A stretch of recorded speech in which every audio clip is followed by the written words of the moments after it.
del país se incrementaron 2.550 casos confirmados de COVID-19. Al momento, el Ecuador registra un total de 365.393 pacientes positivos. Ante un incremento considerable del nivel de contagio y la demanda de atención hospitalaria, el Ministerio de Salud trabaja en la redistribución de ventiladores ubicados en zonas que no tienen alta demanda de pacientes complicados, a provincias con un mayor índice de contagios de coronavirus.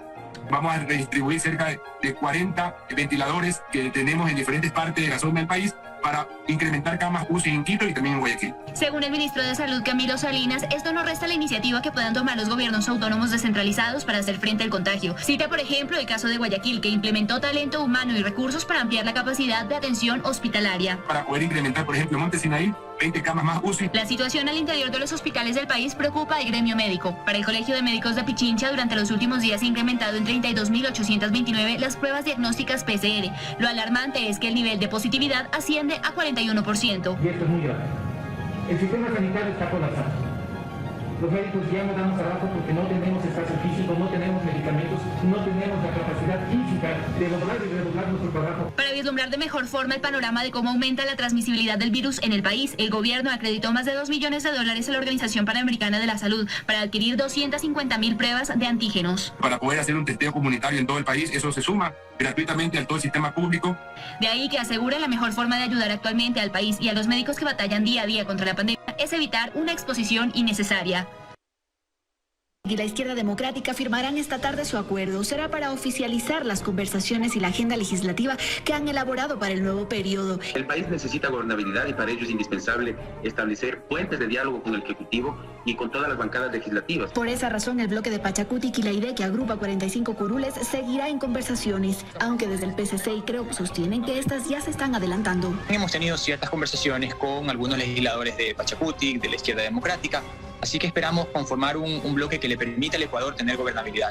Si ahí logramos hacer que se reformen leyes, que se deroguen leyes, en el contexto de esas coincidencias, estamos dispuestos a poner nuestros votos para que este gobierno tenga gobernabilidad. Mientras ese acuerdo con la centroizquierda se da, el PSC y CREO tiene 31 curules y podrían tener el apoyo de 9 asambleístas independientes. Los acercamientos han sido mucho más fluidos, mucho más directos, mucho más concretos.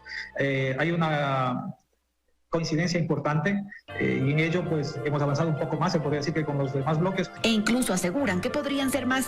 Hay 8 de diferentes bancadas que también se quieren sumar, más allá de que hay bancadas completas en este momento que están conversando con nosotros, justamente viendo los puntos de la agenda legislativa. Los acuerdos políticos pasan también por elegir los nombres de las siguientes autoridades de la Asamblea, además de las vocalías del CAL y de las 15 comisiones legislativas. Seguro los diálogos se intensificarán, pues faltan 22 días para su posesión.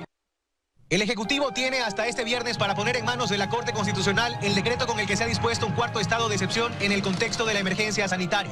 Una vez en esa instancia será revisado por un juez ponente y en 72 horas el organismo emitirá un pronunciamiento referente a la constitucionalidad de las disposiciones. Es decir, la próxima semana conoceremos cuál será el dictamen de la Corte.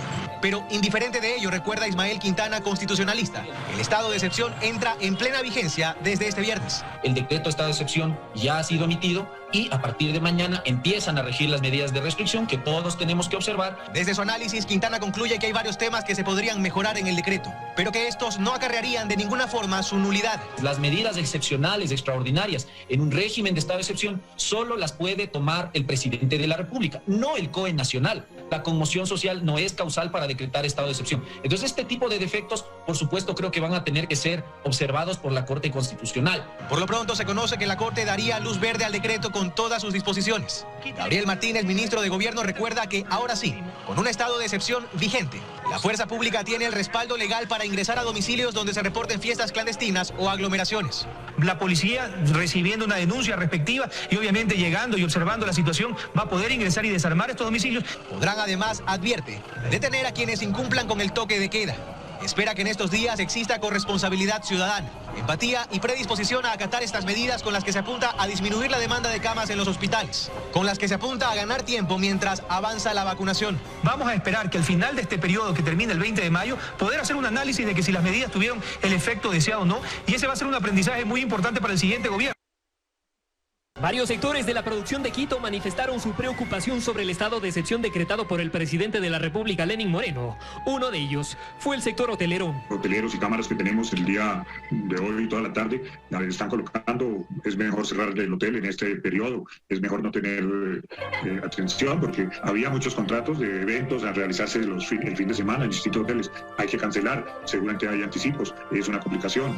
Otro de los sectores que se mantiene preocupado frente a este escenario es el gastronómico. Uno de los representantes argumenta que con esta medida lo que hacen es agudizar aún más la situación en la ciudad respecto al cierre de restaurantes. Ya que va a haber una reducción del 60% de nuestras ventas o tal vez más. Va a existir a la vez una reducción y un desempleo de un 75%, ya que el 35 al 40% de los restaurantes ya estaban al borde de la quiebra. Con esto les acaban de liquidar totalmente. Están conscientes de la grave situación que atraviesa el sistema de salud.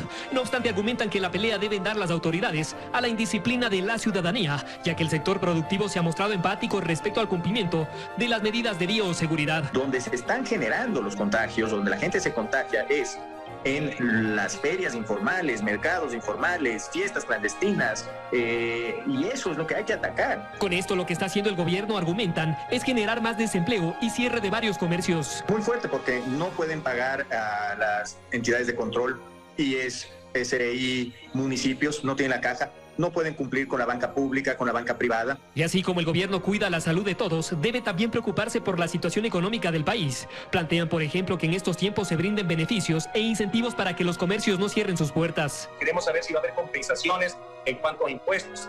Este mes no vamos a alcanzar a llegar a pagar puntualmente el SRI. Queremos y exigimos al gobierno que no haya un cobro de multas o intereses por ese tema. Ellos también tienen que ser empáticos con nosotros. Después de un año de pandemia, las cifras respecto al cierre de locales comerciales son alarmantes. Según los datos revelados, aproximadamente 450 locales en Quito han cerrado sus puertas. La incertidumbre y la desmotivación pesan sobre los propietarios de los negocios, como restaurantes que están acostumbrados a atender a sus clientes durante las noches donde las ventas son altas. Es el caso de los cangrejales, donde los comensales acuden mayoritariamente en las noches y con la nueva medida no podrán trabajar. Nos afecta muchísimo, ya que recién estamos pasando de todo esto, de por lo del COVID, que nos ha afectado bastante hace un año atrás. Estamos empezando como a reactivarnos, pero tenemos que acogernos a las nuevas medidas del COE nacional. La nueva medida trata de un confinamiento parcial para 16 provincias de Ecuador durante 28 días, del 23 de abril al 20 de mayo. De lunes a jueves, el toque de queda inicia a las 20 horas y finalizará a las 5 de la mañana del día siguiente, y desde los viernes a partir de las 20 horas hasta las 5 de la mañana del lunes que viene existirá restricción de movilidad absoluta. Horarios establecidos que, según las autoridades, busca frenar los contagios en el país, pero el gremio gastronómico nocturno será uno de los más golpeados, aseguran los dueños de los restaurantes. Claro que sí, nos afecta a tanto así como a la ciudadanía y como a lo que es la parte comercial. La economía para ellos se verá paralizada en un 70%. Durante el tiempo que rija la nueva medida, buscarán opciones para pagar deudas ante una afectación que se les viene. Claro, habrá promociones de lunes a jueves, de lunes a viernes. Los fines de semana a domicilio nos pueden contactar también. Cuentan que durante el confinamiento parcial tendrán que buscar motivos para mantenerse y, pese al cierre de sus negocios, lograrán reinventarse.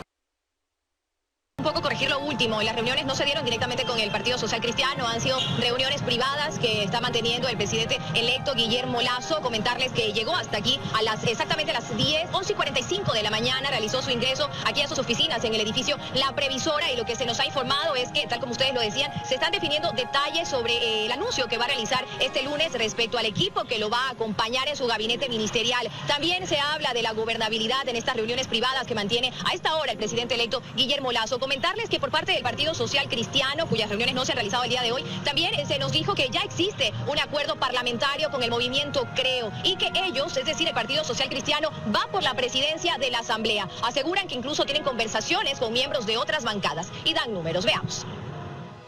El Movimiento Creo y el Partido Social Cristiano ya están en una alianza parlamentaria, somos 31 en este momento, 10 independientes que se han sumado, y han venido 4 del Partido de Pachacutic y 4 de la Izquierda Democrática a conversar con nosotros, que quisieran sumarse a esta alianza, más allá de las negociaciones que tendríamos que tener con el bloque Pachacutic y con el bloque de la Izquierda Democrática, y por qué no, con el bloque también de la UNES, que hay que conversar. Entonces, estamos en esa construcción de esa mayoría que tiene que estar basada no solamente, y por favor, esto hay que ser muy claro, en repartos de puestos. El país no quiere eso, el país no le interesa quién es el que está presidiendo, no, el país quiere que se le arreglen sus problemas. Actualmente no hay mayores anuncios anuncios de las actividades que va a realizar esta tarde el presidente electo Guillermo Lasso. Nosotros vamos a permanecer aquí, entendemos, y continúa de hecho en la parte superior de este edificio, en sus oficinas, manteniendo, tal como lo decía, reuniones que se catalogan dentro de actividades privadas. No hay mayor información sobre si va a mantener el día de hoy algún otro tipo de actividad donde pueda invitarse a los medios de comunicación. Simplemente recordarles que este lunes a las 11 de la mañana se va a realizar el anuncio, al menos de algunos nombres que van a acompañar al presidente electo Guillermo Lasso en su gobierno. Se trata de aquellas personas que podrían conformar el área social del futuro gobierno. Y la cantante Shakira ha sido acusada de fraude fiscal en España. Un informe de la agencia tributaria española determinó que la colombiana dejó de aportar el equivalente a más de 17 millones de dólares entre los años 2012 y 2014.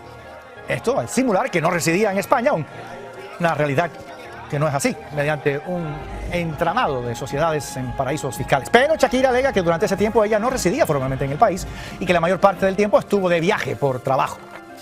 Ahora hablamos de un reto monumental y complicado, a cargo de todo, por parte de los Estados Unidos, el zar John Kerry del clima. Hablaste con él hoy.